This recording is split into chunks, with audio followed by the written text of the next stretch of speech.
Ketemu lagi dengan Bang Ox. Jangan lupa like dan subscribe channel ini ya.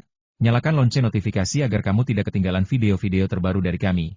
Silahkan menonton. Ia memang sedang tidak ingin terlalu terlibat dalam detail-detail operasional. Namun dengan Suci Sentosa yang menangani semua ini, ia tak perlu khawatir. Semua pasti diatur dengan baik dan profesional. Oke, jawab Suci Sentosa singkat.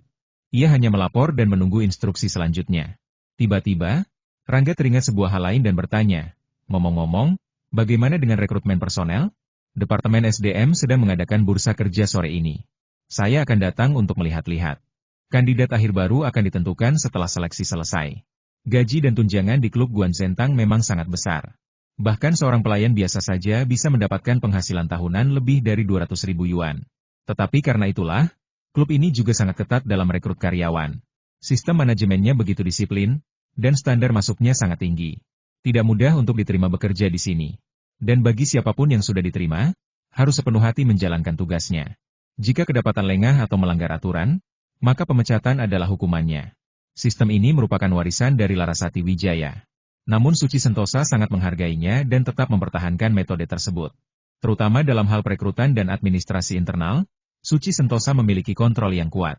Setiap calon karyawan wajib melewati persetujuan akhir darinya. Baiklah, segeralah bekerja. Sekitar jam 6 nanti, kita akan pergi bersama-sama ke rumah Tuan Su. Rangga mengangguk pelan, lalu tidak berkata apa-apa lagi. Suci Sentosa juga harus menghadiri acara makan malam keluarga Sentosa pada malam hari. Jadi wajar jika Rangga akan pergi bersamanya. Karena belum bisa mengemudi dan tidak sempat belajar, Suci Sentosa selama ini selalu diantar oleh sopir tetap klub. Sebagai orang kedua di Aula Guanzen, ia tidak perlu repot-repot mengurus transportasi sendiri. Hanya itu jawaban Suci Sentosa. Ia lalu pamit dan pergi. Sebagian besar sore itu Rangga habiskan dalam kesibukan. Suci Sentosa telah mengatur lebih dari 100 janji temu anggota untuknya. Meskipun kecepatan pengobatannya meningkat pesat, Rangga tetap butuh hampir 6 jam untuk menuntaskan seluruh jadwal hari ini. Setelah selesai, Rangga keluar dari klub bersama Suci Sentosa. Lalu menuju klub wanita Zilan untuk menjemput Suci Widyastuti sebelum mereka bertiga pergi ke rumah Tuan Su. Sejak ia berhasil menyembuhkan Tuan Su dari penyakit ALS, Rangga memang menjadi lebih jarang mengunjungi rumah keluarga Su. Bukankah sebab utama sudah hilang? Jika tidak ada masalah besar, tak perlu sering-sering datang. Ia hanya mampir sesekali untuk menjaga hubungan baik. Apalagi di masa-masa ini, kesibukan terus mengepung Rangga. Klinik gratis di Shenyang saja telah menghabiskan waktu lebih dari seminggu. Bahkan setelah Tuan Wibisana pindah ke ibu kota, Rangga belum sempat meluangkan waktu untuk mengunjunginya. Maka, begitu kembali dari Shenyang, Rangga langsung meminta Suci Sentosa untuk mengatur jadwal kunjungan ke rumah Tuan Su. Ini adalah cara baginya untuk membayar budi dan menjaga silaturahmi. Saat rombongan tiba di kompleks keluarga Sentosa, jam sudah menunjukkan lewat pukul 6 sore. Suasana malam itu terasa sangat meriah. Seluruh anggota keluarga Sentosa berkumpul. Bambang Sentosa duduk bersama para kerabatnya, sementara Adam Sentosa bahkan telah membatalkan acara pentingnya demi hadir di pertemuan keluarga ini. Ketika Rangga memasuki halaman rumah besar itu, Tuan Wibisana dan Tuan Su sedang asyik bermain catur. Keduanya tenggelam dalam strategi dan gerakan bijak yang saling menghantam. Suara langkah kaki mereka yang tenang namun penuh makna seperti gema samudra yang bergelora perlahan. Sementara makan malam masih dalam tahap persiapan, semua orang berkumpul di halaman belakang. Suci Widyastuti dan Suci Sentosa ikut menyemangati kedua tokoh tua itu yang sedang larut dalam permainan catur mereka. Sementara Rangga duduk di meja lain, berdiskusi ringan dengan Bambang Sentosa dan Adam Sentosa. Rangga sebenarnya pernah meminta Adam Sentosa untuk mencari informasi tentang Baiki. Namun Inoue Yingzi ternyata lebih cepat bertindak. Setelah mengetahui bahwa Rangga telah mendapatkan jejak Baiki, Adam Sentosa akhirnya membatalkan rencana pengirimannya. Rangga, apakah Jingi akhir-akhir ini sibuk?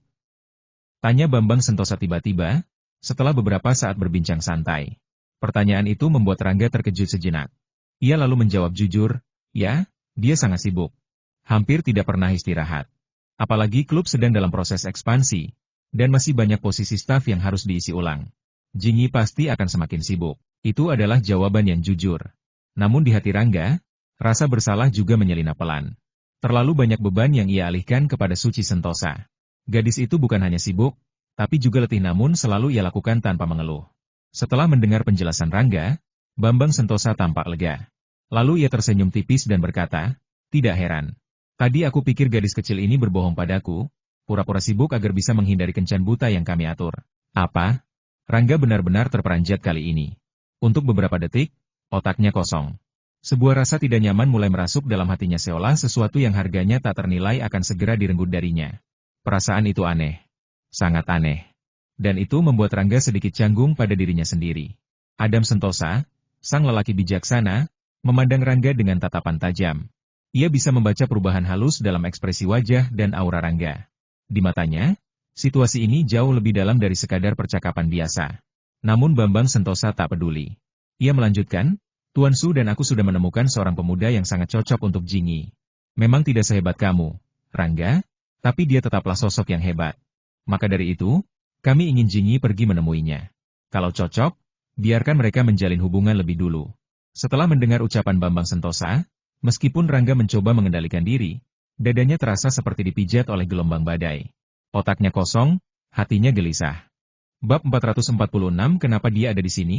Sejujurnya, Rangga tidak pernah menyangka bahwa ketika mendengar Bambang Sentosa memaksa Suci Sentosa untuk pergi kencan buta, hatinya akan bereaksi sedemikian kuat. Hatinya bahkan seperti dilemparkan ke dalam pusaran air bah yang ganas, tak terkendali. Ia merasa pikirannya kosong. Dalam hitungan detik, bayangan wajah Suci Sentosa berputar di benaknya dari pertemuan pertama mereka di perpustakaan. Senyum manisnya, gaun putih yang ia kenakan, hingga aroma segar bak bunga gunung yang suci dan murni. Jika bukan karena kemunculan Suci Widyastuti, jika bukan karena ledakan perasaan yang tiba-tiba terhadap wanita itu, Rangga yakin Suci Sentosa adalah salah satu dari sedikit wanita yang bisa disebut sebagai sempurna di hatinya. Selama ini, ia sudah terbiasa dengan keberadaan Suci Sentosa di sisinya. Terlebih setelah ia resmi bergabung dengan klub Aula Guanzhen, hubungan mereka semakin dekat. Dalam interaksi harian, Rangga telah akrab dengan cara bicara, tingkah lakunya, termasuk senyuman simpulnya, hingga gerakan kecil yang kadang tak disengaja. Dalam hati Rangga, Suci Sentosa bukan hanya sekadar teman dekat, ia adalah orang yang dapat dipercaya, sahabat yang selalu siap di saat sulit. Dan dalam diam, Rangga juga tahu Suci Sentosa memperlakukannya berbeda. Ada sesuatu dalam caranya memandang, dalam caranya bertindak, yang tak bisa disembunyikan lagi. Hanya saja, Rangga selama ini memilih untuk tidak melihat. Dalam hati Rangga terdapat sebuah rahasia yang tak sempat diungkap, sebuah masalah yang sengaja dihindarinya bagaimana menghadapi hubungannya dengan Suci Sentosa di masa depan. Haruskah ia tetap menjaga hubungan yang ada? Ataukah mungkin ia harus rela melepaskan dan memberikan berkah kepadanya agar ia dapat menemukan seorang pria yang lebih baik? Namun, barangkali semua itu hanyalah bayangan semata. Karena dalam kenyataannya, Rangga bahkan tidak pernah memikirkan hal itu secara serius. Meskipun Suci Sentosa adalah tipe wanita idamannya, namun Suci Widyastuti pun bukanlah seorang yang biasa-biasa saja. Keduanya memiliki pesona tersendiri, bak dua bunga yang tumbuh di taman yang sama. Akan tetapi, malam ini, takdir seolah ingin memaksa Rangga untuk berdiri tepat di persimpangan jalan itu. Pilihan yang dulu hanya sekilas melintas di benaknya, kini hadir secara tiba-tiba, membuat hati Rangga goyah sejenak. Di sampingnya, Bambang Sentosa diam-diam memperhatikan putrinya, Suci Sentosa, dengan pandangan yang sulit ditebak. Seakan-akan dia sedang mencari sesuatu dari sikap dan ekspresi anak tunggalnya itu. Namun, matanya lalu beralih pada Rangga. Untuk sesaat, sepertinya dia memperhatikan sesuatu yang aneh pada pemuda perkasa itu. Namun, wajah Rangga cepat pulih. Hanya dalam hitungan detik, ekspresi tenang dan tenang kembali menyelimuti wajahnya seperti biasa. Tak ada yang bisa menebak pergolakan yang terjadi dalam batinnya. Paman Su, katanya dengan suara rendah namun mantap, anak siapa gerangan yang seberuntung itu? Ia bertanya pada Bambang Sentosa, sementara hatinya telah mengunci rapat-rapat segala pertimbangan yang tadi sempat mengusik ketenangannya. Anak keluarga San. Tuan San. Cucunya itu usianya kira-kira 3 tahun lebih tua dari Jingyi. Bambang Sentosa tampak sangat puas dengan calon yang disebutnya, bahkan terang-terangan memujinya. Rangga mengangguk pelan. Ia masih ingat Tuan San, tokoh penting dari kalangan militer yang kerap datang bersama Paman Su. Hubungan antara keluarga Sentosa dan keluarga San selama ini memang cukup akrab. Suatu kali, saat Rangga berkunjung ke rumah Paman Su, Tuan San juga hadir di sana. Ia adalah seorang tua yang gemar bercanda, suaranya nyaring setiap tertawa. Usianya hampir 80 tahun, namun tubuhnya masih segar bugar, tanpa noda penyakit sedikit pun. Rangga sendiri memiliki kesan yang baik terhadap lelaki tua itu. Yang tidak diduganya, ternyata anak yang dimaksud oleh Bambang Sentosa adalah cucu dari Tuan San tersebut, San Chaoyun. Nama itu terasa asing bagi Rangga, namun jelas merupakan nama yang penuh makna. Dari sorot mata Bambang Sentosa, jelas bahwa ia sangat puas dengan pilihan itu. Ternyata cucu Tuan San, jadi itu bagus, ucap Rangga singkat, sambil menahan diri dari komentar lebih lanjut. Waktunya makan malam sudah tiba. Para orang tua selesai bermain catur. Bambang Sentosa pun memberi aba-aba kepada semua tamu untuk masuk ke ruang makan. Setelah makan malam, Rangga dan Suci Widyastuti tinggal sejenak di rumah Paman Su. Menunggu hingga larut malam baru pamit pulang. Saat mobil mulai meninggalkan pekarangan rumah, Suci Sentosa yang duduk di sebelah Rangga tiba-tiba bersuara. Rangga, apakah ada sesuatu yang mengganggumu? Hati Rangga terkejut, namun ia berhasil menahan raut wajahnya. Ia tahu, pikiran Suci Widyastuti memang selalu tajam dan halus. Jelas ia dapat membaca gelagat yang tersembunyi. Namun, bagaimana mungkin Rangga akan mengungkapkan isi hatinya? Dengan senyum tipis di bibir, ia balik bertanya. Tidak, ada apa? Suci Widyastuti tersenyum lembut. Aku hanya merasa tadi malam kau agak linglung. Bahkan saat makan pun kau tampak tidak fokus. Aku khawatir ada yang tidak beres. Dalam diam, Rangga merasakan hangatnya perhatian itu. Namun, di dalam hati, ia hanya bisa menekan segala beban yang bergelora, dan menjawab dengan suara yang tenang tidak apa-apa. Mungkin hanya sedikit lelah saja. Rangga mengulurkan tangannya perlahan, menyentuh rambut panjang Suci Widyastuti yang lembut dan halus bagaikan sutra. Dengan suara rendah penuh ketenangan, ia berkata, berhentilah memikirkannya, itu bukan apa-apa. Aku hanya sedang memikirkan sesuatu. Suci Widyastuti menjawab dengan gumaman singkat, lalu mengangguk pelan. Ia tidak bertanya lebih lanjut, seolah memahami bahwa ada saat-saat di mana diam adalah jawaban terbaik. Mobil melaju tenang di jalanan malam yang gelap, menuju Villa Zilan. Di dalamnya, hening menerpa. Namun dalam keheningan itu, Rangga masih merasakan beban tak kasat mata yang menekan dadanya. Di villa, Almira Cahyaningtyas dan Zahra Mahayuni telah kembali dari klub mereka. Meskipun jarum jam sudah menunjukkan angka 11, mereka belum juga beranjak ke tempat tidur. Keduanya duduk di aula utama, mengelilingi tumpukan dokumen yang berserakan di atas meja, sibuk membahas rencana dan urusan bisnis klub wanita. Begitu Suci Widyastuti tiba, mereka langsung menariknya masuk ke dalam diskusi. Urusan wanita, apalagi yang menyangkut bisnis dan organisasi, bukanlah ranah yang cocok bagi Rangga untuk mencampurinya. Maka tanpa banyak kata, ia memilih naik ke lantai 2, menuju kamarnya sendiri. Setelah sampai, Rangga segera masuk ke kamar mandi, melepas seluruh pakaiannya, dan mulai memasuki latihan penguatan sel. Tubuhnya telah terbiasa dengan proses ini. Jumlah bala bantuan yang meningkat membuat rasa sakit tidak lagi terasa seperti neraka yang tak tertahankan seperti dulu kala. Bahkan, ia kini bisa beradaptasi dengan cepat, mengendalikan diri dalam setiap alir energi yang mengalir deras dalam tubuhnya. Namun malam ini, pikiran Rangga jauh dari fokus latihan. Hatinya kacau, pikirannya melayang-layang, terus terngiang akan ucapan Bambang Sentosa tadi malam. Ada semacam kebingungan samar yang tak bisa ia hindari. Sebuah rasa kesal yang tumbuh perlahan, seperti akar yang menjalar dalam jiwa. Apa yang harus dilakukan? Haruskah ia menghentikan semua ini? Pertanyaan itu terus menggema dalam benaknya. Tapi sayang, tak satupun jawaban yang datang. Entah demi Suci Sentosa, entah demi keluarga Sentosa maupun keluarga San, Rangga tak memiliki alasan kuat untuk campur tangan. Dan bahkan jika ia ingin menyampaikan pendapatnya, ia tak tahu bagaimana caranya dan apa yang pantas dikatakannya. Namun jika ia membiarkan semuanya berlalu begitu saja, hatinya takkan pernah tenang. Perasaan ini penuh kontradiksi, seperti pedang yang mengarah pada dua musuh sekaligus. Bahkan dengan ketajaman pikiran dan kedalaman hati yang dimilikinya, Rangga tak sanggup menemukan jalan tengah. Keesokan paginya, tanpa sepatah kata pun yang terucap semalaman, Rangga tiba di Guanzen Hall seperti biasa. Langkah kakinya tetap tegak, wajahnya tetap tenang. Hanya pandangan matanya yang kadang-kadang tampak kosong, seolah tengah melihat sesuatu yang jauh di luar dunia nyata. Suci Sentosa telah membuatkan jadwal harian yang rapi. Setelah 2 hari pengobatan, 2 hari waktu luang tersisa. Dalam waktu itu, Rangga berencana untuk kembali ke Jepang. Namun Baiki kini berada di bawah kendali Inoue Yingzi. Selama ia menghendaki, Yingzi dapat menangkap Baiki kapan saja, bahkan membuatnya tak berdaya. Tapi hari ini, pikiran Rangga tidak tertuju pada Baiki atau rencana perjalanan ke Jepang. Yang mengisi relung hati dan benaknya hanyalah satu hal kencan buta Suci Sentosa. Meski ia tetap hadir di klub, mentalitas hari ini jelas berbeda dari biasanya. Suci Sentosa juga datang lebih awal dari biasanya, bahkan mendahului kedatangan Rangga. Seperti biasa, ia langsung menuju kantor Rangga begitu pria itu tiba. Dalam urusan administratif dan penjadwalan, Suci Sentosa bertindak layaknya sekretaris pribadi Rangga. Larasati Wijaya memang pernah menjalankan tugas serupa sebelumnya. Namun Suci Sentosa memiliki ketelitian yang unik, sebuah dedikasi yang sulit ditandingi. Dengan suara ringkas namun jelas, ia melaporkan, Rangga, kamu masih punya waktu 46 menit. Hari ini, ada 82 anggota yang telah memesan janji pengobatan pagi. Di ruang tunggu VIP, ada seorang anggota kelas 1 yang ingin bertemu langsung denganmu. Durasi pertemuan diperkirakan 5 menit. Setiap detail, baik besar maupun kecil, ia paparkan dengan sempurna. Tak ada yang terlewat. Demikianlah cara Suci Sentosa bekerja sempurna, teliti, dan penuh tanggung jawab. Juga, ini informasi tentang anggota baru kemarin. Sebanyak 691 anggota kelas 6 dan 53 anggota kelas 5 ditambahkan kemarin. Belum selesai Suci Sentosa melaporkan, ia lalu menyerahkan selembar kertas berisi data harian penambahan anggota klub kepada Rangga. Jika saja Rangga tidak pernah memberi instruksi agar ia tak perlu terlalu detail dalam mengklasifikasikan data, mungkin laporan itu akan jauh lebih panjang dan rumit. Sejak klinik pengobatan gratis Vision yang berakhir, jumlah anggota baru yang bergabung ke klub memang mulai berkurang secara bertahap. Namun hal ini bukanlah sesuatu yang aneh. Ini sudah menjadi pola alami selama ada klinik pengobatan gratis, pasti akan banyak orang yang tertarik untuk mendaftar sebagai anggota. Rangga mengangguk singkat. Ia sudah sangat terbiasa dengan situasi seperti ini.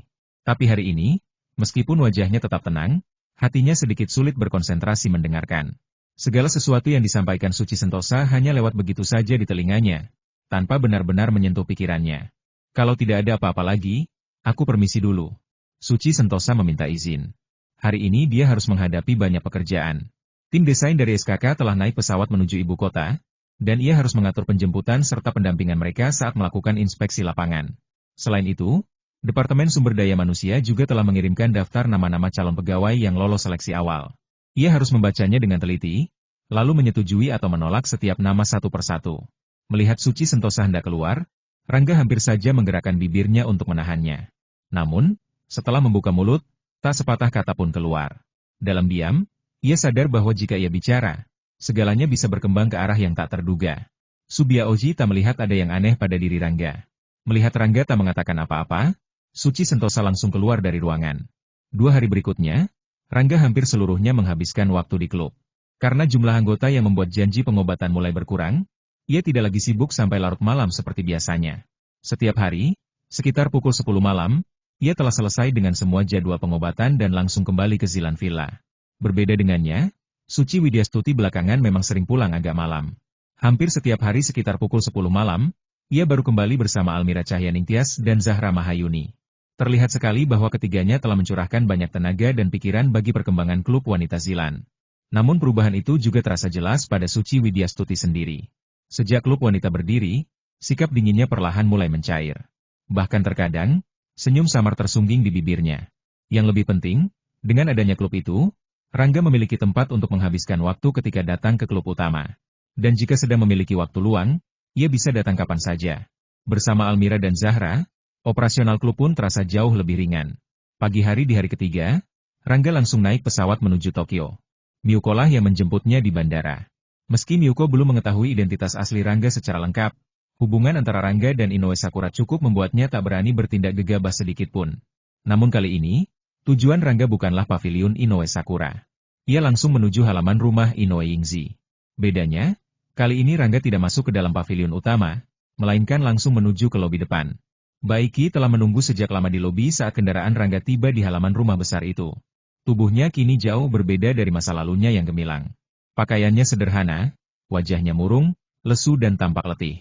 Sorot matanya tak lagi penuh percaya diri seperti dulu. Jejak kebangsawanan seorang pemuda elit ibu kota telah lenyap tanpa bekas.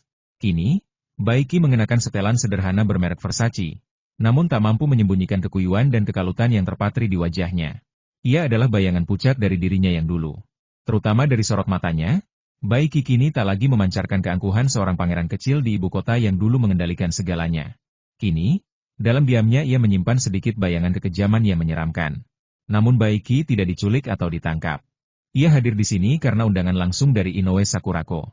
Faktanya, Baiki sendiri tak tahu alasan pasti mengapa putri besar Sakura Killer itu tiba-tiba mengundangnya. Tapi justru ketidaktahuan itulah yang membuat hatinya berdebar-debar dengan harapan dan semangat yang meluap-luap. Sudah lebih dari setengah bulan Baiki tinggal di Jepang. Namun selama itu pula, ia hanya bisa bertemu dengan tokoh-tokoh kecil dari organisasi Sakura Killer.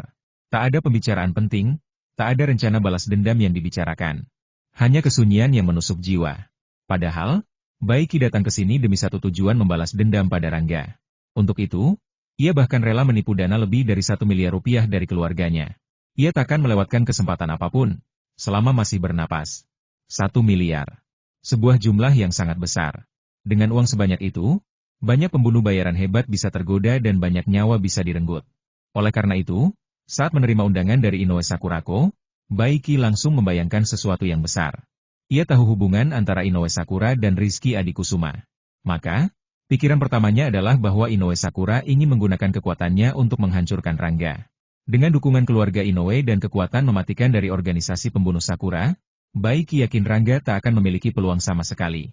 Untuk meyakinkan Inoue Ingzi, Baiki telah menyiapkan deretan argumen yang tak terhitung jumlahnya. Kali ini, ia sudah menembakkan panahnya dan tak akan mundur sedikit pun. Namun, saat Baiki masih larut dalam lamunan, langkah kaki terdengar dari luar. Sosok Rangga muncul, diiringi oleh Inoue Sakurako dan Miyuko. Meskipun Inoue Ingzi sendiri tidak turun menjemput, segala persiapan telah dilakukan dengan sempurna. Setiap detail telah diatur, agar pertemuan kali ini dapat berlangsung lancar. Saat suara langkah kaki terdengar, Baiki awalnya mengira Inoue Sakurako lah yang datang. Namun ketika matanya tertuju pada wajah yang berdiri di depan pintu wajah yang begitu familiar namun juga menakutkan bagi dirinya, Baiki terperanjat. Zhong Hao Rangga, desisnya pelan, hampir tak percaya. Ia tak pernah menduga Rangga akan muncul di tempat ini. Apalagi datang bersama Inoue Ingzi, yang membuat pikirannya sejenak kosong. Rangga pun memandang Baiki. Matanya tenang, tetapi senyum samar tersungging di bibirnya. Dialah yang meminta Inoue Ingzi untuk mengundang Baiki. Dan reaksi Baiki seperti ini, persis seperti yang ia harapkan. Nona Sakurako, bolehkah saya bertanya, siapa dia? Dan mengapa ia ada di sini? Baiki buru-buru bertanya kepada Inoue Sakurako. Ia ingin tahu hubungan antara Rangga dan wanita itu. Ia juga masih penasaran, mengapa musuh besarnya bisa hadir di tengah lingkaran kekuasaan Sakura Killer. Namun Inoue Sakurako tidak berniat menjawab. Di depan orang lain, ia tetaplah seorang putri besar yang angkuh dan mutlak. Satu-satunya orang yang bisa membuatnya tunduk adalah Rangga. Jika bukan karena Rangga, Baiki bahkan tak layak untuk bertemu muka dengannya. Baiki, kata Rangga perlahan, suaranya rendah namun dingin, apakah kamu tidak ingin membunuhku? Aku di sini sekarang. Kamu bisa mencoba. Senyumnya tipis, hampir acuh tak acuh. Namun di balik sikap tenang itu, Rangga tahu benar arti sebuah ancaman yang tersembunyi. Ia tak akan meninggalkan celah sedikit pun. Apalagi untuk orang seperti Baiki, yang rela melakukan apapun demi mencapai tujuannya. Jika Baiki hanya menyewa pembunuh untuk menghabisinya, Rangga tak perlu merasa khawatir.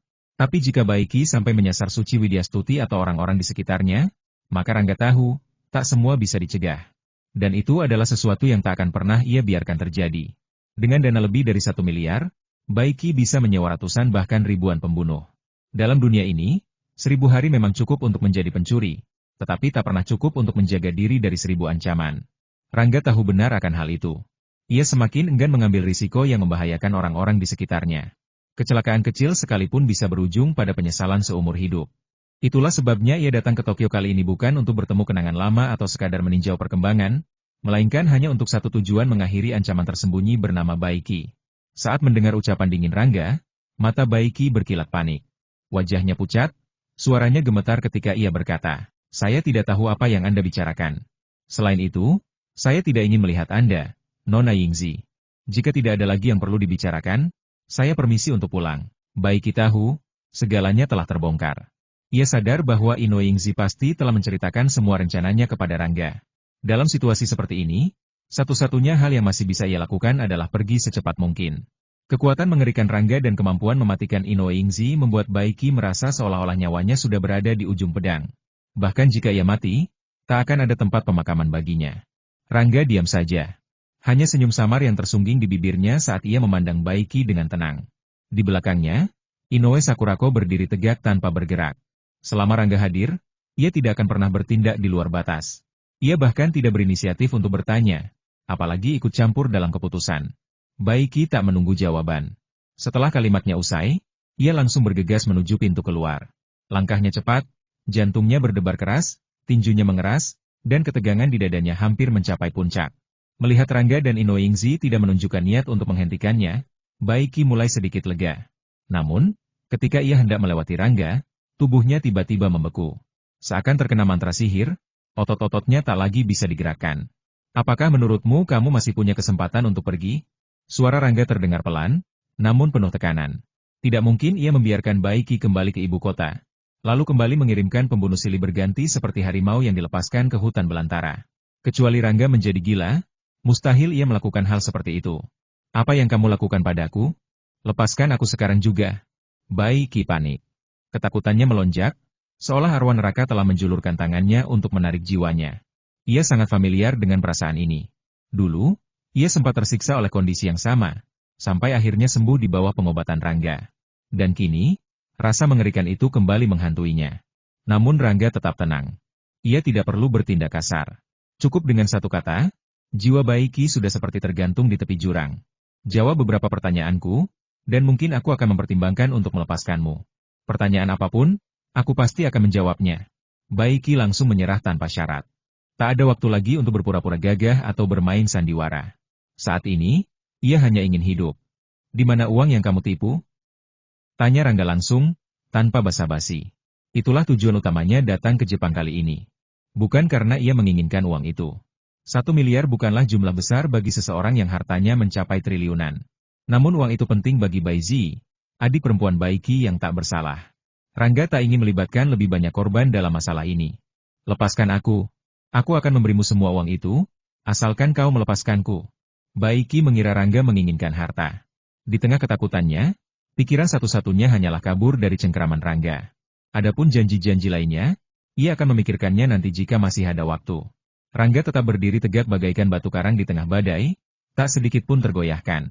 Sorot matanya dingin menusuk, seakan menerjang jiwa Baiki yang mulai goyah. Apakah kau masih pantas menanyakan keadaanku saat ini? Biarlah aku bertanya sekali lagi di mana uang itu? Kalimat terakhir terlontar dengan nada serendah es. Dinginnya bukan hanya suara, tapi juga membekukan napas dan jiwa Baiki. Seolah-olah air es mengalir dari ubun-ubun hingga ke seluruh tubuh, membuat badannya gemetar tak terkendali. Namun Baiki belum rela menyerah. Ia masih menyimpan satu-satunya kartu terakhir untuk bertahan hidup. Jika ia menyerah sekarang, maka hilanglah kesempatan terakhirnya. Bolehkah aku berkata satu hal? Desisnya, suara bergetar namun penuh usaha. Jika kau bebaskan aku, semua uang itu akan kuserahkan. Tapi jika tidak jangan harap kau akan mendapat setengah sen pun. Nadanya menjadi keras, sekeras usahanya mempertahankan nyawa. Di dalam hati, ia berjuang melawan rasa takut yang mulai merasuk. Rangga tentu saja mengerti maksud Baiki. Namun ia tidak berniat membuang waktu lebih panjang. Ia memberi kesempatan terakhir, namun Baiki masih saja berusaha menahan rahasia. Baiklah, biarkan dulu ia menahan sakit, sampai akhirnya sendiri ia akan bersuara. Dengan gerakan samar dalam hati, Rangga melepaskan energi listrik yang melingkupi tubuh Baiki. Energi itu seperti ular jelmaan roh, merayap masuk ke pori-pori, menusuk tulang dan urat syaraf. Belum sempat Baiki bereaksi, raungan kesakitan sudah keluar dari tenggorokannya. Rasa sakit yang mengguncang jiwa dan raga, semakin lama semakin menggila. Tubuhnya terasa seperti diremas-remas dari dalam, seolah-olah setiap nadi siap putus. Baiki tak sempat lagi berpikir apa yang telah terjadi. Yang ia rasakan hanyalah panggilan kematian rasa sakit yang begitu hebat hingga jiwanya seolah tersiksa tanpa ampun. Di belakang Rangga, Inoue Sakura memandang dengan ekspresi berubah. Bukan karena terkejut atau takut, tapi seakan melihat seekor tikus yang mencoba melawan elang. Baginya, Rangga adalah wujud iblis penjelmaan neraka, dan perlawanan Baiki tak ubahnya seperti orang bodoh yang mencoba melawan takdir. Rangga menunggu dengan sabar. Ia tahu Baiki takkan tahan lama. Bahkan Dimas Wijaya yang terlatih secara militer tak mampu bertahan sesaat pun dari siksaan ini. Apalagi Baiki yang lemah dan tak pernah mengenal latihan fisik berat. Terlebih lagi, rasa sakit yang kini dialami Baiki jauh lebih dahsyat daripada yang dirasakan Dimas. 15 detik adalah batas maksimal yang bisa ditahan manusia biasa. Tapi ternyata prediksi Rangga terlalu optimis. Dalam 10 detik saja, Baiki sudah menyerah. Lepaskan aku akan katakan semuanya. Jeritnya putus asa. Siksaan dihentikan. Tujuan tercapai. Baiki tak perlu lagi dibuat menderita.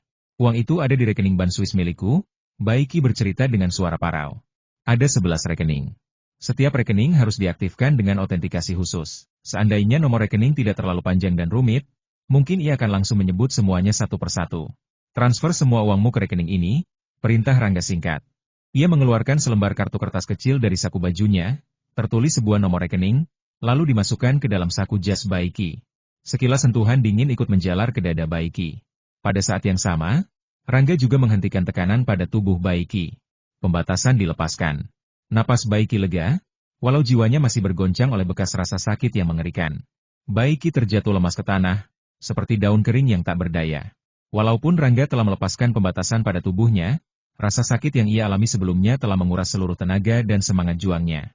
Tubuhnya lunglai, seakan-akan tak mampu lagi menopang jiwa yang rapuh. Rangga tidak buru-buru. Dengan sikap tenang bagaikan samudera di bawah bulan, Ia memerintahkan Inoue Sakurako untuk membawakan laptop agar Baiki dapat segera melakukan transfer uang. Ia sendiri berdiri di samping, menyaksikan setiap gerak Baiki dengan mata tajam penuh perhitungan. Baiki berhasil menipu Rangga dengan jumlah total 1,6 miliar, sesuai informasi yang diberikan oleh Adam Sentosa. Namun dalam praktiknya, Baiki hanya mentransfer sekitar 1,58 miliar. Sisa uang itu pastilah telah habis dipergunakan untuk berbagai keperluan gelapnya. Namun bagi Rangga, hal itu bukanlah perkara penting. Jumlah yang berhasil dikembalikan sudah cukup untuk melunasi utang Baizi. Selebihnya, biarlah menjadi dosa Baiki sendiri. Rangga tidak akan peduli lagi. Rangga, aku sudah lakukan transfer. Sekarang, bisakah kau melepaskanku? Tanya Baiki setelah semua urusan selesai. Nada suaranya penuh keraguan, diselimuti ketegangan dan harapan. Ia takut jika Rangga akan berubah pikiran dan menyesal atas janji yang sempat terucap. Sayangnya, kekhawatiran itu bukan tanpa dasar. Aku katakan tadi aku akan mempertimbangkannya. Setelah kupertimbangkan, ternyata ini bukan waktu yang tepat untuk melepaskanmu, jawab Rangga dingin, tanpa keraguan sedikit pun. Bagaimana mungkin ia melepaskan Baiki? Jika bukan karena kebetulan, mungkin saja Baiki akan menyewa pembunuh bayaran untuk menghabisinya. Musuh semacam ini, jika dibiarkan hidup, adalah sebuah kesalahan besar. Kebaikan terhadap musuh adalah kekejaman terhadap diri sendiri, juga pengkhianatan terhadap Suci Widyastuti dan orang-orang baik lainnya. Maka, Rangga tidak akan pernah membiarkan Baiki kabur dari balasan karma. Wajah Baiki langsung memucat mendengar ucapan itu. Meskipun hatinya tak pernah benar-benar percaya akan dibebaskan, namun konfirmasi dari mulut Rangga terasa seperti palu pengadilan yang menjatuhkan vonis mati. Rangga tinggal di Tokyo hanya sehari. Setelah menyelesaikan urusan dengan Baiki, tidak ada hal lain yang perlu dituntaskan di kota itu. Maka pagi harinya, pesawat telah terbang membawanya kembali ke ibu kota. Ketika tiba di ibu kota, jarum jam telah menunjukkan pukul 12 siang. Rangga tidak langsung menuju klub atau pulang ke Zilan Villa, melainkan langsung menuju klub wanita milik Suci Widyastuti. Namun saat kendaraan Rangga hampir sampai di depan klub, terjadi keributan hebat di pintu masuk yang langsung mencuri perhatiannya. Tepat di depan mata, Baizi yang baru saja keluar dari klub, tiba-tiba dicegat oleh sebuah mobil van yang melaju cepat. Belum sempat berteriak, tubuhnya langsung disambar dan dimasukkan ke dalam mobil. Van itu kemudian melaju kencang, meninggalkan awan debu dan kekosongan di hati Rangga. Kejadian terlalu cepat. Rangga yang masih berjarak sekitar 500 meter tidak sempat menghentikannya. Wilayah jangkauan kekuatannya tidak sampai sejauh itu. Maka satu-satunya pilihan yang tersisa adalah menekan pedal gas, dan memburu van itu tanpa ampun. Dalam hati, Rangga sudah tahu siapa pelaku di balik penculikan itu. Para kreditor tentu saja. Baiki telah menghilang, membuat mereka resah dan marah. Meski Guan Jun memberi ancaman, beberapa dari mereka tetap nekat. Tidak berani menantang keluarga besar Bai secara langsung, maka target mereka jatuh pada Baizi. Selama ini, banyak kreditor yang datang ke klub wanita mencari Baizi, tapi selalu dihalangi oleh para anggota klub. Mereka belum berani bertindak terang-terangan. Namun kini, begitu Baizi muncul, mereka langsung bertindak. Namun Rangga tidak akan membiarkannya. Apalagi kini uangnya telah kembali. Jika hanya soal menyelamatkan Baizi, maka setelah ini, insiden seperti itu tidak akan terjadi lagi. Van itu memang cepat, tapi Bentley hitam yang dikemudikan Rangga jauh lebih ganas. Hanya terpaut beberapa ratus meter. Jika ia mau, ia bisa dengan mudah menyusul dan merobohkan mobil penculik itu. Namun, Rangga tidak langsung bertindak. Ia diam sejenak, memandang van itu menjauh, seakan sedang menimbang sesuatu yang jauh lebih dalam. Keputusan belum diambil. Permainan masih berlangsung. Dan babak baru akan segera dimulai. Rangga tidak berani menggunakan kekuatan kendalinya secara langsung terhadap orang-orang di dalam mobil, karena kendaraan itu sedang melaju di jalanan ramai. Dalam kondisi seperti itu, ia hanya bisa mengendalikan manusia, bukan mesin. Dan jika terjadi kecelakaan fatal, nyawa tak berdosa lainnya bisa terancam. Maka, Rangga memilih bersabar.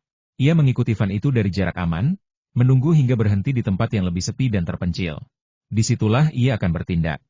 Nona Bai, kami mohon pengertian Anda. Kami tidak punya pilihan. Kakak laki-laki Anda telah menipu kami sebesar 85 juta. Jika uang itu tak kunjung kembali, perusahaan kami pasti bangkrut. Puluhan keluarga yang bergantung pada perusahaan itu akan jatuh miskin dan terpaksa mengemis di jalanan. Di dalam van, suara pemuda itu terdengar rendah dan pelan, namun penuh desakan. Meski Baizi dibatasi gerakannya, mereka tidak menyiksanya, apalagi sampai menyentuh dengan tangan kasar. Tidak ada yang berani. Semua orang di ibu kota tahu, Guan Jun sangat melindungi Baizi. Siapapun yang berani menyakitinya, bukan hanya urusan hidup dan mati, tapi bisa langsung dikubur dalam-dalam tanpa jejak. Sebenarnya, Alasan mereka menculik Bai Zi adalah sebagai jalan terakhir sebuah taruhan berani mati.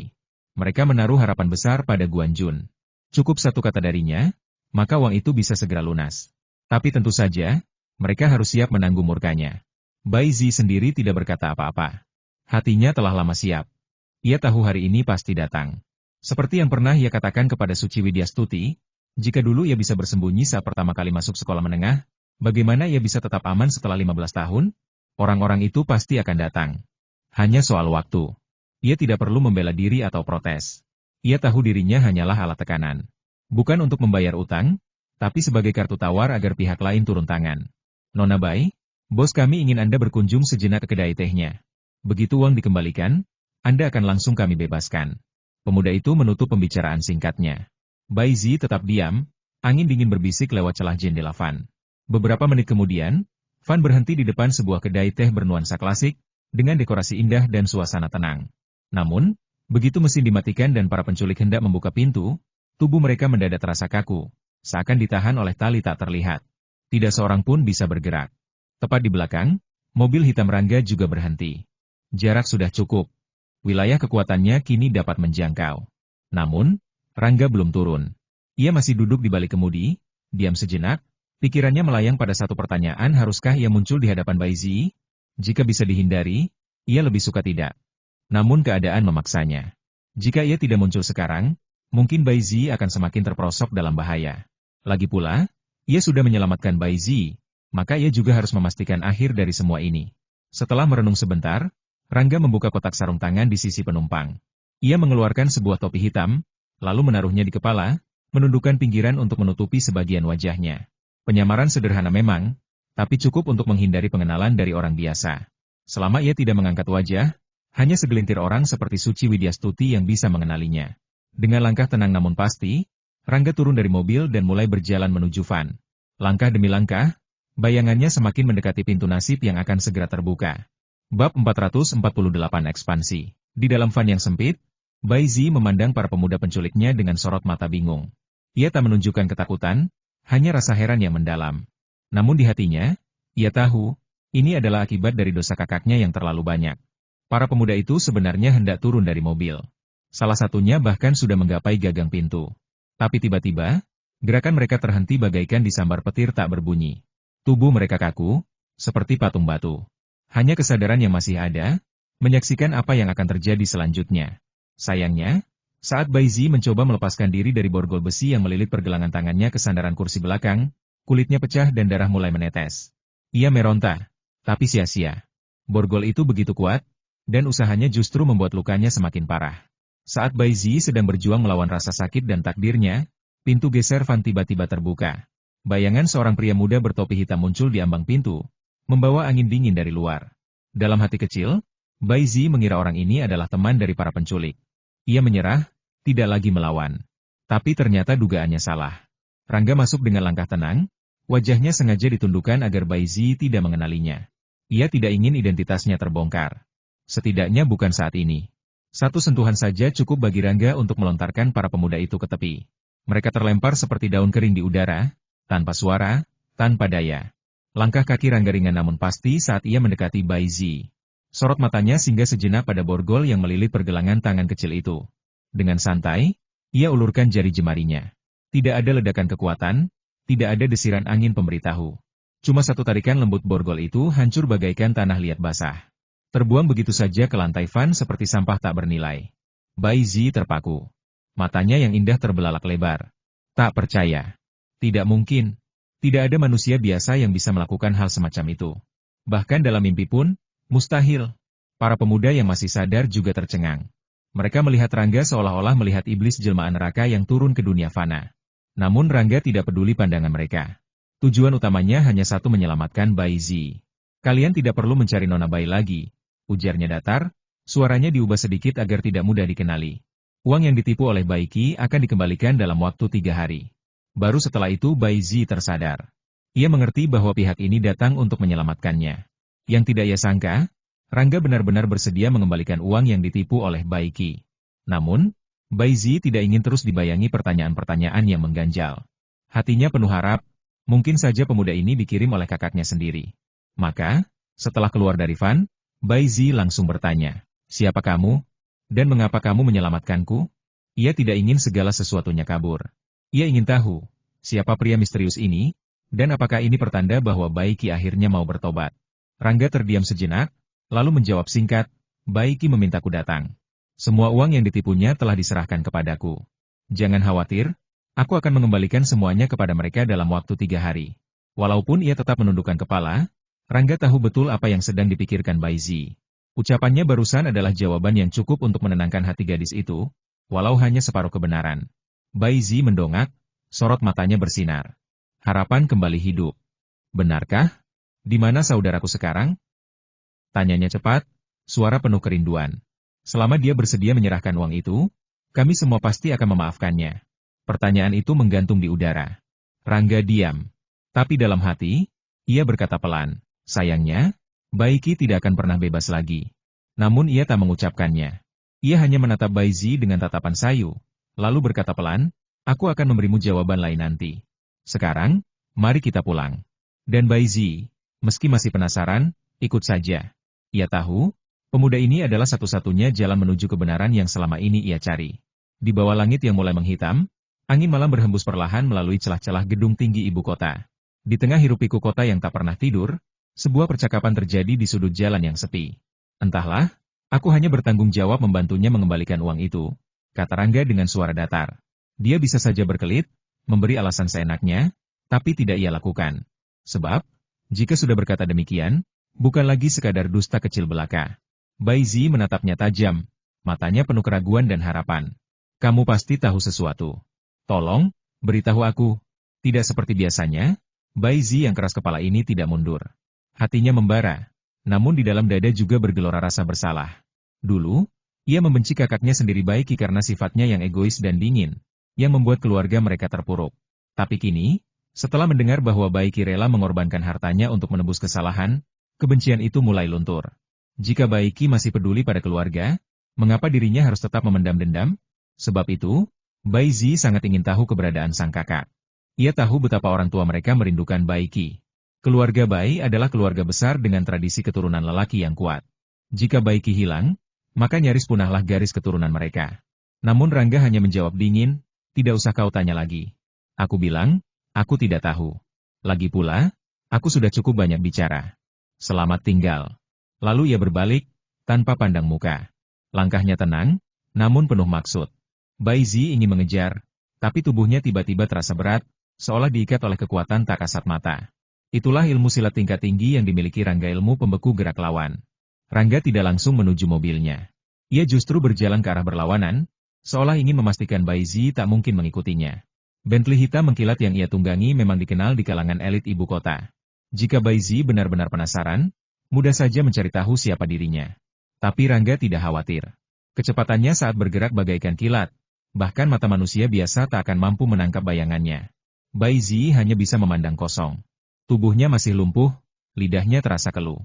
Ia menyaksikan Rangga lenyap dalam gelap, tak meninggalkan jejak. Setelah beberapa saat, Baizi akhirnya bisa bergerak. Namun semua sudah terlambat. Rangga telah menghilang bak di telan bumi. Baizi mencari kesana kemari, tetapi sia-sia belaka. Sementara itu, Rangga duduk santai di balik kemudi Bentley-nya. Ia memandangi jalanan yang semakin lengang, lalu menjalankan mesin maut itu. Namun tujuan kali ini bukan klub wanita Zilan seperti biasa. Ia menuju markas kelompok ketiga wilayah militer. Di sanalah Adam Sentosa menunggu. Pria separuh baya dengan wibawa tinggi, bekas intel militer yang kini menjadi penghubung antara dunia hitam dan putih. Rangga menyerahkan sejumlah uang padanya. Uang ini hasil dari Baiki. Aku ingin kau kembalikan kepada para korban penipuannya. Kau tahu siapa saja mereka. Dan tolong rahasiakan identitasku. Adam Sentosa menerima amplop tebal itu dengan tatapan serius. Aku mengerti. Aku akan urus semuanya. Dengan begitu, segala urusan Rangga telah selesai. Baik kita kan pernah bisa pulang. Dan Baizi pun takkan pernah tahu kebenarannya. Dunia silat adalah dunia yang penuh rahasia. Dan Rangga adalah salah satu pemain utama di dalamnya. Malam itu, Rangga pergi tanpa suara. Seperti bayangan di antara kabut. Tak ada yang tahu ia pernah datang. Tak ada yang tahu ia pernah membayar harga atas nama orang lain. Pukul 2 siang. Matahari menyengat, langit cerah tanpa awan. Di tengah terik ibu kota yang mulai ramai, Rangga memacu Bentley-nya dengan tenang. Namun tujuannya bukan klub wanita Zilan seperti biasa, juga bukan tempat-tempat hiburan biasa. Kali ini, ia menuju klub Aula Guanzhen. Sebenarnya, jadwal hari itu tidak mencakup pertemuan atau pengobatan apapun yang diatur oleh Suci Sentosa. Tetapi Rangga datang bukan untuk dirinya sendiri, ia datang untuk menemui seseorang. Begitu tiba di klub, tanpa berhenti sejenak, Rangga langsung naik ke lantai 5. Langkahnya mantap, penuh tujuan. Begitu masuk ke dalam aula besar yang sunyi, matanya langsung tertuju pada seorang lelaki tinggi tegap dengan aura dingin dan tenang. "Saudara Lang, kamu sudah di sini." Rangga tersenyum ringan, suaranya rendah namun penuh hormat. Orang yang dimaksud adalah Bagas Ardianta, sosok yang dikenal di dunia bawah tanah sebagai Elang dari Selatan, pemimpin tangan kanan Siagang di Hunan. HM. Hanya satu kata yang keluar dari mulut Bagas Ardianta. Ia tidak banyak bicara, tak perlu basa-basi. Dengan hubungan mereka yang sudah sangat erat, segala formalitas bisa dilewati begitu saja. Tanpa banyak cakap, Bagas Ardianta langsung mengikuti Rangga ke ruang kerjanya. Keduanya duduk santai di sofa beludru tebal. Rangga sendiri yang membuat teh, gerakannya tenang, penuh ketenangan jiwa. Setelah menuangkan secangkir teh hangat untuk Bagas Ardianta, Rangga akhirnya membuka percakapan. "Bagaimana situasi di Hunan? Apakah semuanya masih terkendali?" Sebenarnya, Rangga sudah menyerahkan sepenuhnya urusan Hunan kepada Bagas Ardianta. Ia tidak biasa ikut campur urusan teknis jika sudah percaya pada orang yang ditunjuk. Tapi kali ini, ada rencana besar yang harus ia pastikan. "HM." Bagas Ardianta menjawab singkat, lalu berkata dengan suara tegas, "Dunia bawah tanah Hunan kini berada di tangan Siagang."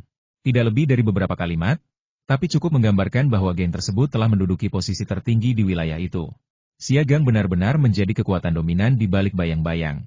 Rangga mengangguk pelan, lalu melanjutkan pertanyaannya. "Kalau aku ingin Siagang mulai melebarkan sayap, apakah kamu yakin bisa melakukannya?" "Tergantung seberapa besar wilayah yang ingin dikuasai. Jika hanya satu provinsi, saya pastikan 100% berhasil." Jawaban Bagas Ardianta selalu seperti itu, singkat, tepat, dan penuh keyakinan. Ia tidak pernah memberi janji kosong. Jika ia mengatakan sesuatu bisa dilakukan, maka itu adalah fakta. Rangga diam sejenak, lalu bertanya lagi. "Kalau aku beri waktu setengah tahun, berapa provinsi yang bisa kau taklukkan?" Bagas Ardianta termenung. 2 menit berlalu dalam kesunyian. Ia menghitung, merancang strategi dalam kepala, lalu menjawab, 3 provinsi. Paling banyak 4. 3 provinsi dalam setengah tahun, jumlah yang sangat mengesankan bagi siapapun di dunia bawah tanah. Namun bagi Rangga, itu belum cukup. Ia memang sedang bersiap. Dalam waktu kurang dari setengah tahun, ia akan melangkah ke tahap berikutnya. Dalam aspek lain, ia sudah hampir sempurna. Hanya soal kekuasaan di dunia silat gelap yang masih perlu disempurnakan. Dan untuk itu, Siagang harus menjadi kekuatan besar yang mampu menelan lawan-lawan besar sekalipun. Sebab, di dunia bawah tanah, ikan kecil takkan pernah bisa menelan ikan besar kecuali jika ikan kecil itu tumbuh lebih cepat, lebih kuat, dan lebih ganas. Angka 5 adalah target ideal dalam hati Rangga, 5 provinsi yang telah ia tentukan sendiri. Itu adalah batas minimum kekuatan yang dibutuhkan Siagang jika ingin maju ke level berikutnya. Maka, dengan tekad yang mengeras, Rangga bangkit dari duduknya. Ia mengambil sebuah peta besar dari atas meja, membentangkannya di atas meja kayu hitam mengkilat. Peta itu menggambarkan Pulau Jawa dan Sumatera, dengan titik-titik penting yang telah ia tandai sendiri. "Saudara Lang," katanya pelan, "kita harus mulai menyusun rencana besar."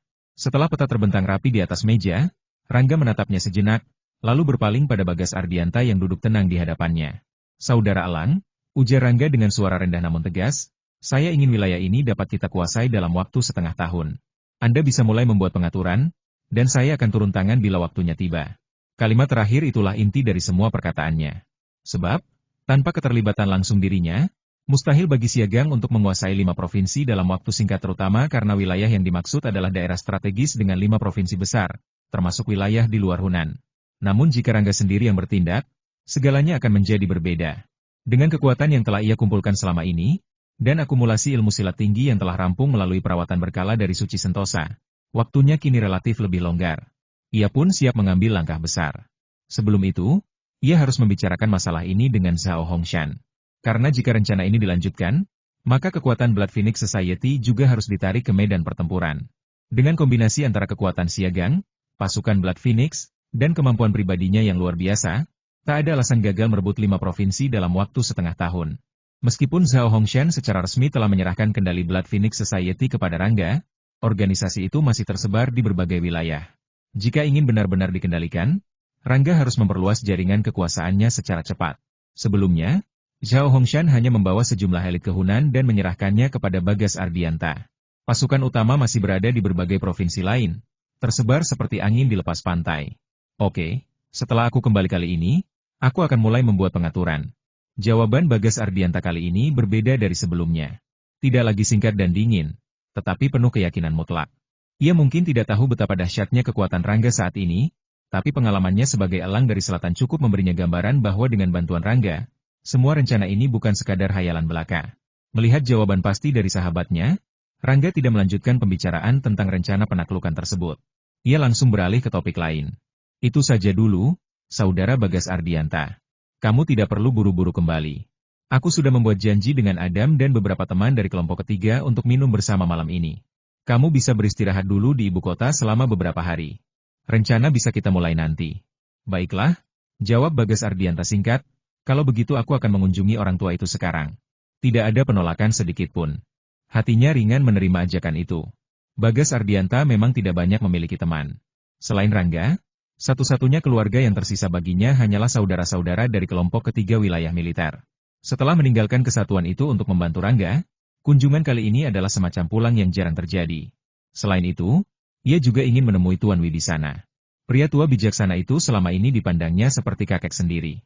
Meski biasanya hanya berbicara melalui telepon, ia tahu bahwa Tuan Wibisana sedang berada di ibu kota. Maka, tentu saja, ia tidak akan menyia-nyiakan kesempatan ini. Baiklah, ayo pergi bersama, kata Rangga. Aku tidak ada urusan sekarang. Setelah jam 2, aku bisa menemanimu ke tempat Tuan Wibisana dulu. Baru setelah itu aku akan mencari Suci Widyastuti. Keduanya lalu turun dari ruang kerja. Rangga langsung menuju mobilnya, dan bersama Bagas Ardianta, mereka meluncur keluar dari klub Aula Guansen. Namun, baru saja Bentley hitam itu meninggalkan area klub, sebuah kendaraan off-road berplat militer melaju cepat dari arah berlawanan. Bukan karena tujuan yang sama, tetapi ketika Rangga melihat siapa yang berada di dalam mobil itu, refleks kakinya menginjak rem. Matanya tertuju pada seorang wanita cantik berpakaian putih yang duduk di kursi penumpang. Jingi, Suci Sentosa. Lalu pandangannya beralih ke pemuda tampan yang sedang mengemudi. Di bawah terik siang yang menyengat, dua kendaraan berhenti di depan gerbang klub Aula Guansen. Satu Bentley hitam mewah, satu lagi kendaraan militer off-road dengan plat khusus Brigade Khusus. Udara terasa tegang meski belum ada kata terucap. Rangga duduk tegak di balik kemudi, pandangan matanya tajam menatap ke dalam mobil lawan. Di sisi penumpang, Suci Sentosa Jingi tampak terkejut, wajahnya pucat seketika begitu melihat Rangga. Ia ingin berkata sesuatu, tetapi lidahnya keluh, jantungnya berdebar tak karuan. Sementara itu, di balik kemudi mobil satunya, San Chaoyun, pemuda tinggi besar dengan aura macan tutul, mengenakan seragam semi-formal tentara, merasakan perubahan pada Suci Sentosa. Dengan alis sedikit berkerut, ia bertanya pelan, Jingi, ada apa denganmu? Apakah kamu tidak enak badan? Ia berbicara dengan suara rendah, lembut, jauh dari sikap dingin dan keras yang biasa melekat padanya. Tapi Suci Sentosa hanya bisa diam mematung, hatinya seperti diremas. San Chaoyun, cucu dari Tuan San, adalah salah satu prajurit elit yang disegani di lingkaran militer. Tubuhnya tegap, sorot matanya tajam, dan caranya bicara selalu singkat namun pasti. Ia adalah tipe laki-laki yang langkah kuat, tangguh, berwibawa, dan punya masa depan cerah. Dari segi penampilan, temperamen, hingga pembawaan, ia benar-benar sempurna. Namun bagi Suci Sentosa, semua itu tidak cukup untuk membuat hatinya berdebar seperti saat bersama Rangga. Rangga, pemuda yang selama ini berdiri di belakang bayangannya, yang menjaga dan melindungi tanpa banyak bicara. Pria yang setiap tatapan matanya mampu membuat dadanya sesak, setiap geraknya membuat jantungnya berdetak tak karuan. Dan kini, mereka saling menatap dari balik kaca dua mobil yang berjarak hanya beberapa meter. Di dalam diri Rangga, sebuah rasa panas mulai membuncah. Ia mencoba mengendalikan emosi, tetapi pertemuan tak terduga ini bagaikan tusukan pedang halus di hati.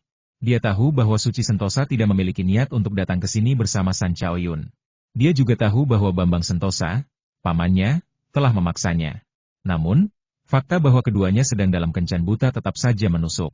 Yang lebih menusuk lagi, adalah ketidaktahuan Rangga tentang apa yang harus dilakukan. Apakah ia punya hak untuk menghentikan semuanya? Apakah ia bisa memberikan jaminan kepada Suci Sentosa? Tidak. Karena ia sendiri masih berada di tengah pusaran dunia silat gelap, masih terikat oleh janji, dendam, dan rencana besar yang belum selesai. Sementara itu, Bagas Ardianta yang duduk di samping Rangga, memperhatikan perubahan pada sahabatnya. Ia tidak bertanya, tidak menyela. Ia hanya duduk tenang, seperti biasa. Baginya, Urusan cinta bukanlah ranah yang perlu dicampuri. Ia lebih memilih mengandalkan insting dan situasi. Namun, jika Rangga memberi isyarat, maka ia akan bertindak. Sementara di dalam mobil San Chaoyun, Suci Sentosa akhirnya mampu menggerakkan tubuhnya.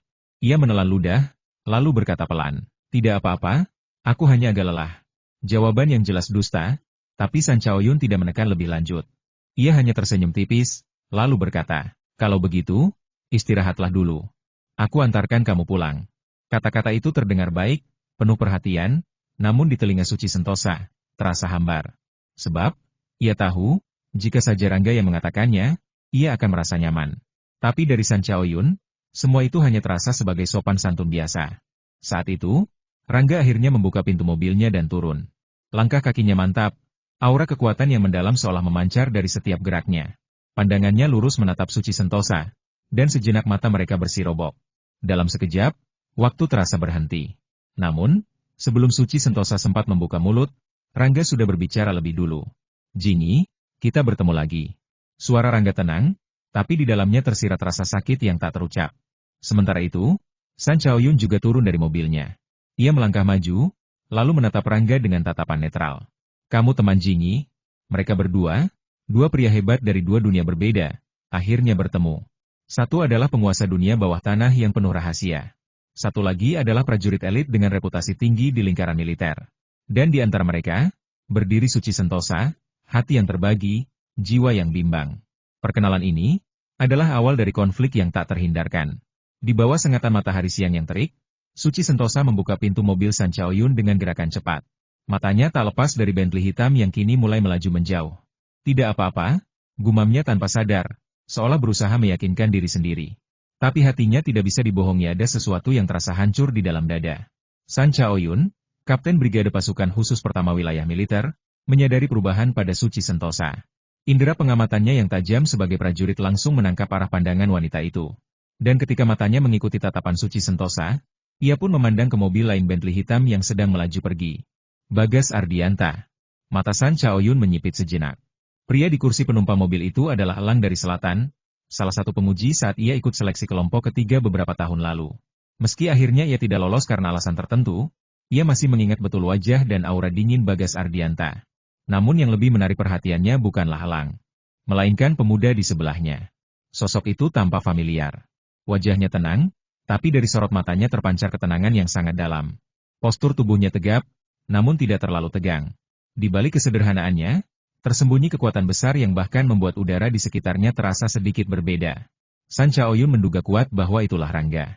Ia pernah melihat foto dan rekaman tentang pria itu. Klub Guanzhen Hall ini juga diketahui miliknya.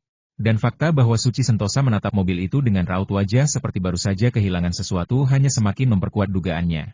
Hubungan antara mereka jelas lebih dari sekadar atasan bawahan. Saat itu, Suci Sentosa tiba-tiba berkata, "Saudara San, saya akan turun dari mobil di sini. Terima kasih telah mengantar saya." Tanpa menunggu jawaban, ia segera membuka pintu dan keluar. San Chaoyun tidak buru-buru turun. Ia tetap duduk, diam-diam memperhatikan Suci Sentosa yang berjalan cepat menuju mobil Bentley yang mulai bergerak. Sayang, langkah Suci Sentosa terlambat. Ketika ia sampai ke tempat mobil itu parkir, kendaraan tersebut sudah berada puluhan meter jauhnya. Hanya bayangan hitam yang tersisa di ujung jalan. Dua tetes air mata bening mengalir dari sudut mata Suci Sentosa, tanpa suara. Seakan-akan ada bagian dari hidupnya yang perlahan menjauh, dan ia tidak mampu menggapainya. Di dalam mobilnya, San Chaoyun mengepal tangannya erat. Ia tidak bisa melihat ekspresi Suci Sentosa, tapi dari postur tubuhnya saja, ia bisa menebak segalanya. Dan amarahnya mulai naik. "Rangga," desisnya dalam hati, "kamu sudah memiliki pacar. Jadi jangan harap aku akan menyerah pada Suci Sentosa. Jika kamu adalah pria yang bertanggung jawab, sebaiknya kamu menjauh darinya. Jika tidak peduli siapa kamu, atau seberapa tinggi kedudukanmu, aku tidak akan sopan." Ia tahu Rangga punya pacar.